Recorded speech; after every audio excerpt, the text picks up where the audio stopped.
আবার জাহান্নামীরা যখন জাহান্নামে যাবে, ফেরেশতারা ডেকে বলবে, ও কপাল পোড়া জাহান্নামীরা, জাহান্নামে কেন ঢুকলা? দুনিয়ার বুকে কি তোমাদেরকে সতর্ক করার জন্য কেউ আসে নাই?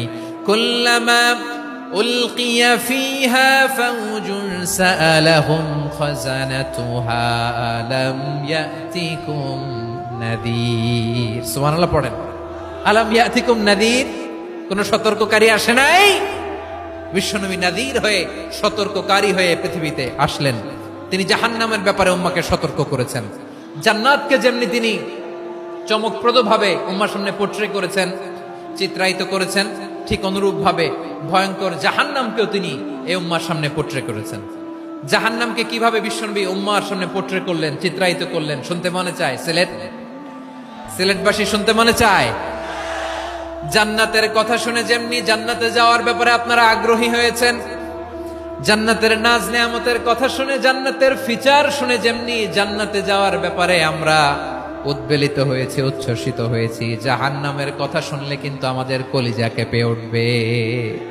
কিভাবে বিশ্বনবী পোট্রে করলেন? বিশ্বনবী বলেন, নারুকুম হাদিহিল্লাতি ইউকিদু ইবনু আদম জুজউন মিন ৭০ জুজআন মিন হাররি জাহান্নাম।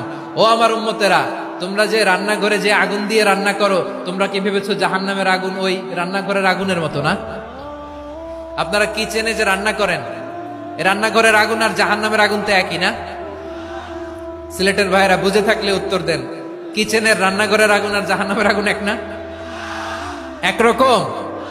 বিশ্বনবী বলেন, জুজউন মিন ৭০ জুজআন মিন হাররি জাহান্নাম। জাহান্নামের আগুন দুনিয়ার আগুনের চেয়ে কমপক্ষে ৭০ গুণ বেশি তেজওয়ালা। জাহান্নামের আগুনকে আল্লাহ নাম দিয়েছেন নারুল্লাহ। এটা আল্লাহর আগুন, নারুল্লাহিল মুকাদা আল্লাতী তাত্তালিউ আলাল আফইদা, যেটা কলিজার মধ্যে যে ধরে যায়।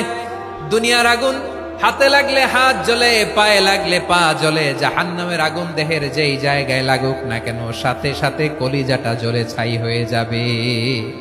নারুল্লাহিল মুকাদা আল্লাতী তাত্তালিউ আলাল আফইদা। জাহান্নামের আগুন গায়ে লাগলে আপনার কলিজা পুড়ে ছাই হয়ে যাবে। ওই জাহান্নামে আমরা যেতে চাই? আমরা তো সবাই মিলে নাশিদ গাইলাম, জান্নাতে আমরা একা যাব না, সবাই মিলে যাব। ওই জাহান্নাম থেকেও সবাই মিলে বাঁচার দরকার আছে না নাই?